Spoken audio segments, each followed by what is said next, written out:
Thank you for joining us for 3Bs on the Law podcast, hosted by Trisha Barita, Camille Canali, and Susan Dawson. Disclaimer, this podcast is for entertainment and informational purposes only, not meant to provide legal advice, and does not create an attorney-client relationship. Also remember, laws change or they differ by jurisdiction, so this is not a substitute for seeking legal counsel in your jurisdiction on the current law applicable to you.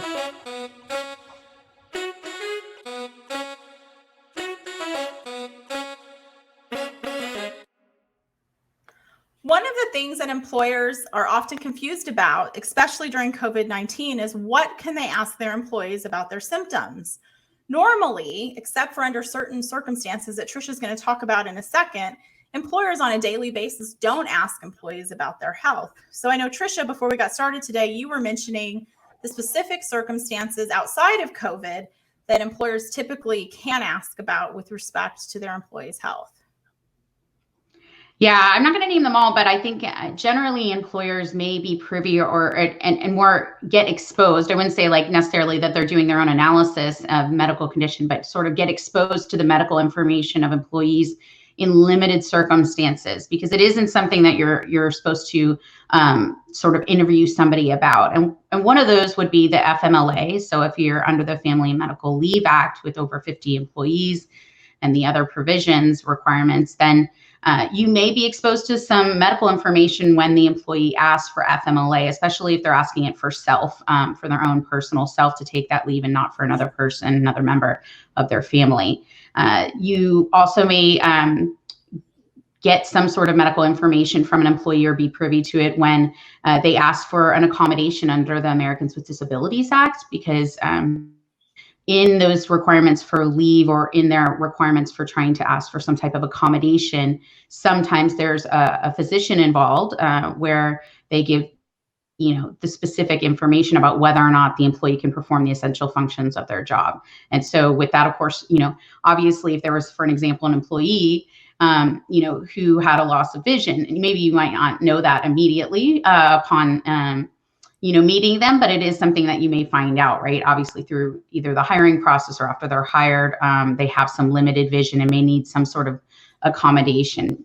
So those two ways. And then of course, during the hiring and interview process, there is at some point, the ability for the employer to say that the job may be pending, subject to the review of having a medical fitness for duty test. And so in that context, as the employee tries to perform that, you may see some limitations.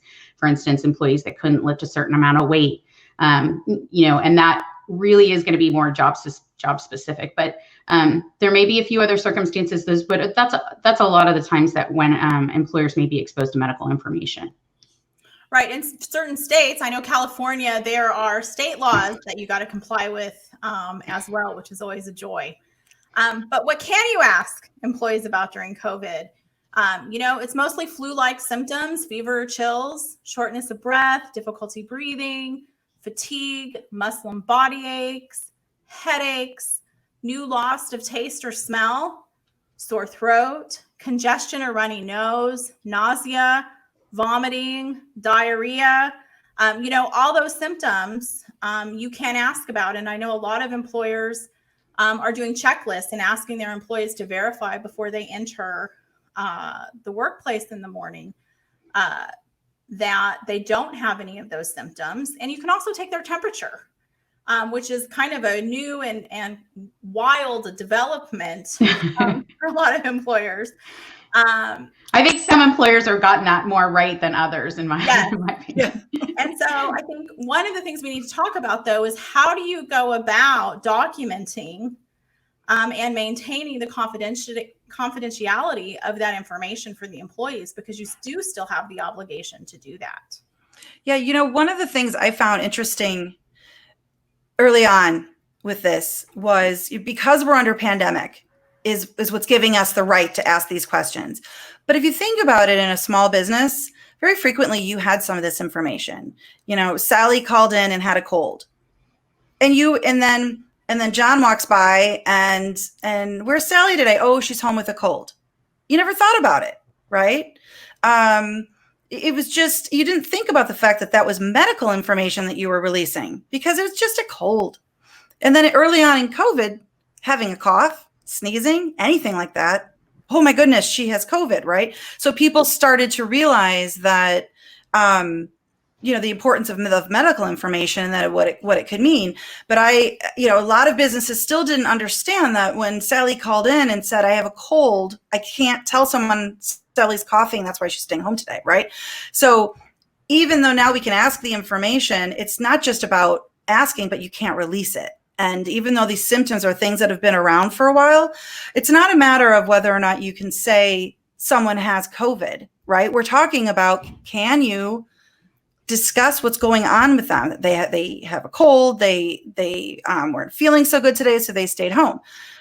So first and foremost, you can't release any information. You can't tell. You can't release information about why someone's staying home or not coming in the office or suddenly teleworking, right?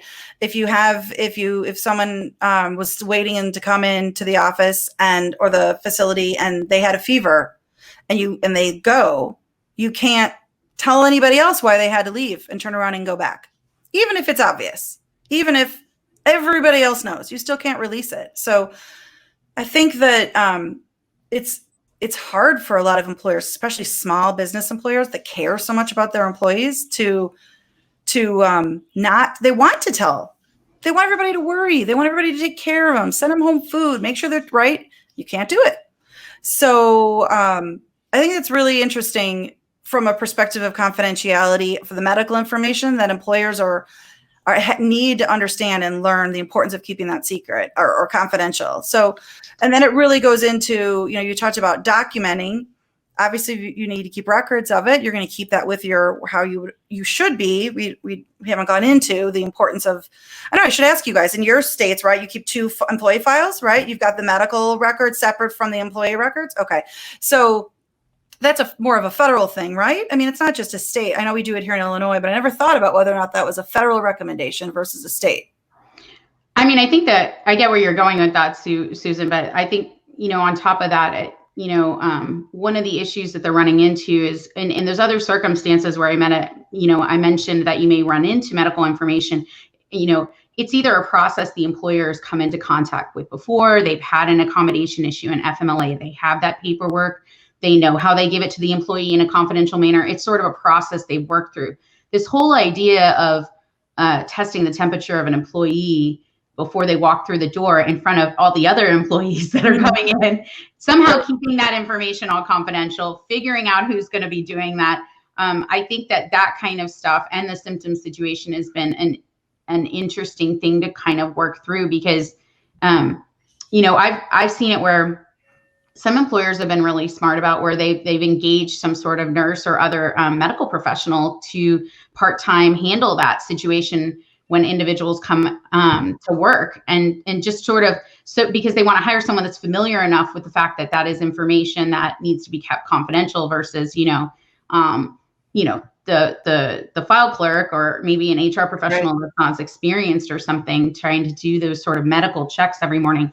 And they're also experienced sometimes, with how to protect themselves as they talk to individuals that may be sick, which is kind of what you're having them do. But there's also, I don't know what y'all think about this, but the self-check where the employee does the symptom and the temperature check at home, which I think is interesting, but room for potential error. I don't know what your thoughts are on that. I know Camilla's talking about an app, which I thought was kind of cool. Oh, really? There's an app now that they can record all this? There's an app. There's an app. There's a couple of them out there. I haven't personally used them yet, but I know a few people have been testing them out.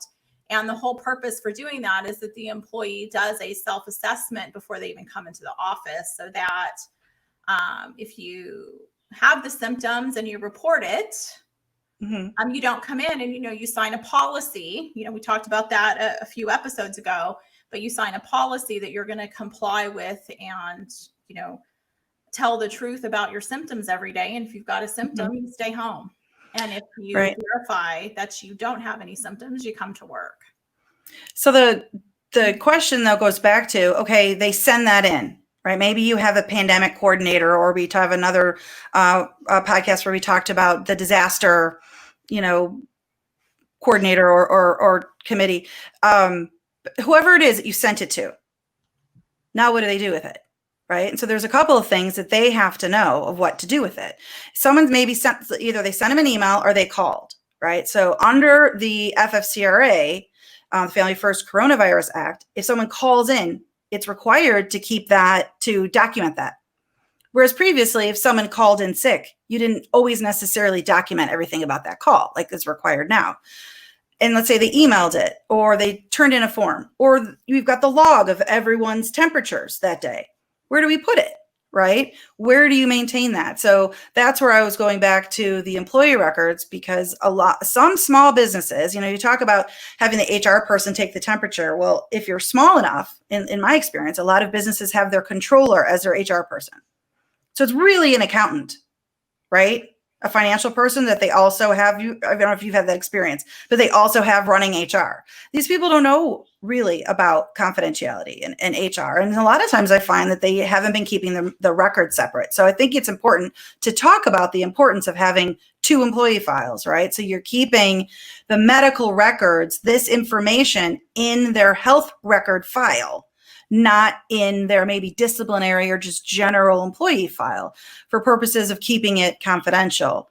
And then it's important that these individuals know that they can't release this information except in very limited situations, right? If a supervisor has to know that someone's not coming in and has to know the name, maybe you have to decide, do they have to know the name? Or do we just say someone's not coming in? Does the supervisor have to know that that person's not coming in because they're suspected of COVID? You have to make those decisions and have those discussions, and you want to keep that as small as possible and err on the side of not releasing that information if it's not necessary, right? Yeah. Sorry, Sue, go ahead. No, go for it. No, I was just going to say that, like, on that note, because that's a really good point, lock and key, if you can, those medical records, and on that need to know basis that you're talking about with the management. But I think also with smaller employers, when they are this family-like situation, when someone's not in the office, they all know who had COVID. And there has to be some level where the management knows not to engage in that conversation. Right. And that's, I think, a little tricky. Or even if it's a larger company, a bigger, larger corporate company, but the departments, are small enough where you would notice someone not there. And let's face it, these days, not a lot of people are always taking vacation because there's not as many places to go. And so, or they're scared to take vacation. But so when people aren't there, some people will make an assumption that, they have COVID, or they'll be friends with them and know. And how do you, does the management remember when they're exposed to that conversation and not go, oh yeah, I feel so bad for John. You know what I mean?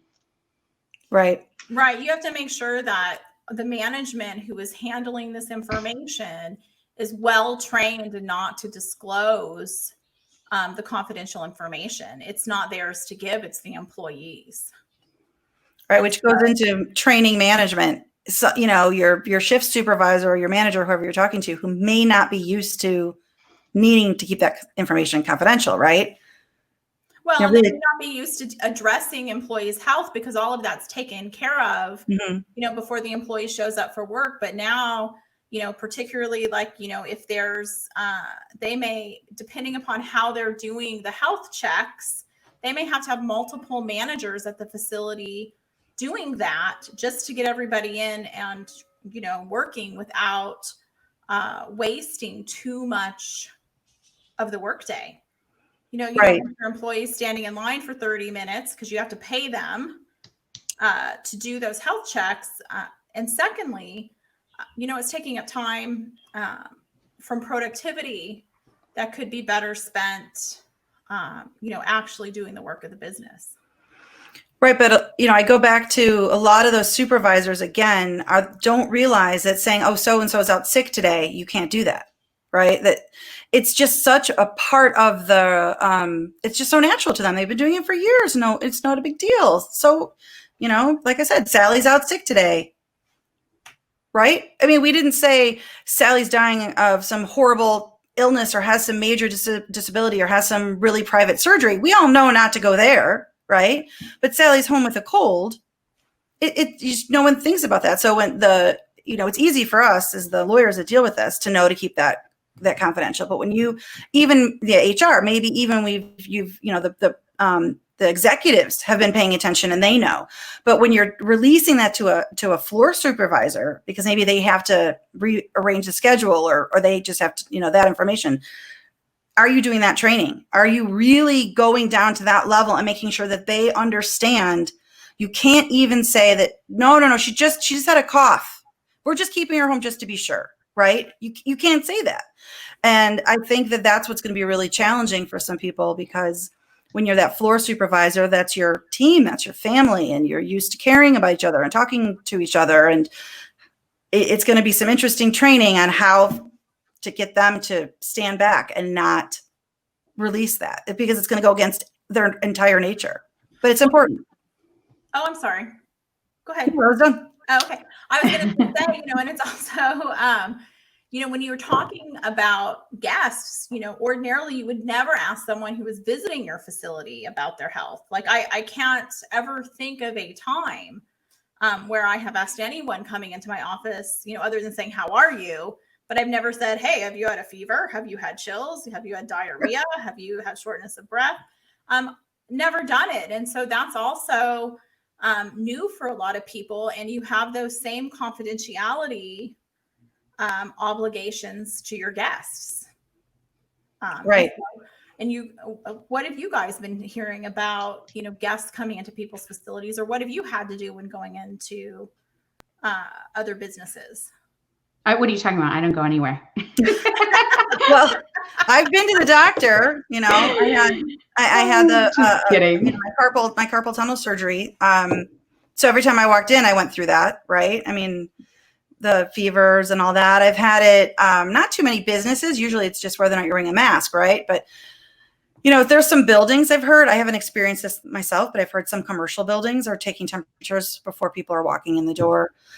We're not used to maintaining that confidential information for guests. So it's important to find wherever you're locking up that sensitive information for your employees, start a file for your guests, right? And keep track of it, because you're going to need to know if they're doing the tracking, right? If they're trying to track back who this person has been in contact with, you might need to know what day was it? What time did they come in? Who was in the office at that time? I'm not saying you have to follow them around and mark down everywhere they came in contact with, but yeah, that might get a little creepy. a little much. But you won't have any visitors at that point. Don't just throw it out because they answered no, right? No, I'm fine, because you can be fine one day and not fine the next. So you're going to keep those records, and you're going to keep them confidential. Can I make a comment on just a little change of subject here before we kind of wrap this up? I know that Camille started out with those symptoms and was talking about the CDC symptoms. Here we are, a couple months into this, they've already been changed. We're going to learn more about this virus. The employers, are now sort of under this obligation to have an understanding of what the symptoms are. A lot of employers are probably feeling like, while they're trying to save their business and the economy and keep track of all the other stuff going on, in their industries and the state and local and federal things, they may have this feeling of, oh my God, keeping track of the CDC symptoms. Do I really need to do any of this at all at the beginning of the day with the employees? Where's the exposure there? And we just don't know, right? Right. Well, and they should be, they should be updating themselves on the CDC website. I know last week the CDC, added diarrhea as a symptom, or maybe it was 2 weeks ago, but the list of symptoms is evolving as they learn more about the disease. And so it's just one more thing that employers need to stay on top of, in the myriad of things that they now have to do because of COVID. Right. Check that CDC website constantly. Right. Just to be sure there isn't another update, another symptom, something new. Right. I mean, like you said, we're learning so much about the virus. We just don't know. Yeah. I think it's going to be interesting, and it continues to evolve. But I think this has been a great conversation for today. Thank you, everybody, for joining us. And we'll see you next time on 3Bs on the Law. Thank you for joining us on today's podcast of 3Bs on the Law. Don't forget to like and subscribe to our podcast. We also welcome any comments. If you'd like to get in touch with us or suggest a future topic, you can email us at 3THREEBsonthelaw@gmail.com. And because we're lawyers, we need to remind you that this podcast is not meant to provide you with legal advice and does not create an attorney-client relationship. Thank you again for joining us, and have a great day.